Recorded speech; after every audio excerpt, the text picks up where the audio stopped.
ரங்கராட்டினம். பிரதீக்ஷா பாருங்க குதிரையில ஏறி உட்காந்து என்ன கத்து ஒரே என்ஜாய் பண்றா. பர்ஷித் பைக்ல தான் அதுலயும் உட்காருவேன்னுட்டான். கிரீன் பைக் தானே.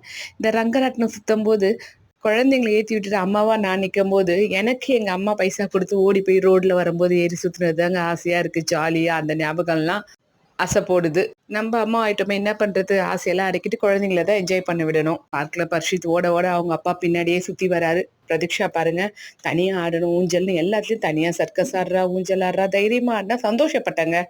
ஆனா, அதுவே எனக்கு வீட்டுக்கு வந்தோனே கஷ்டமா போச்சு. இங்க பாருங்க அந்த தைரியசாலி ஜான்சி ராணி, இங்க வந்து அந்த அம்மாவோட வீரத்த காட்டுறாங்க.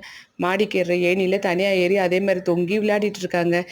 இந்த ஜான்சி ராணிய வச்சுட்டு நான் எப்படி சமாளிக்க போறேன்னு தெரியல. ஒரு சைடு சந்தோஷமா இருக்கு, ஒரு சைடு பயமா இருக்கு. இவ்ளூண்டுலயே கைய புடிச்சுட்டு, தொங்கிட்டு கால தூக்கி ஆடுறா. இது மட்டும் இல்லாம பரிசுத்தையும் கூட்டிட்டு போய், "வா பப்பி ஆடு, ஜாலியா இருக்கும் தொங்குன்னு" சொல்லி கூட்டிட்டு போய் அந்த அம்மா சொல்லிக் குடுக்குறாங்க. என்ன பண்றது? சந்தோஷமாவும் இருக்கு, சிரிப்பாவும் இருக்கு.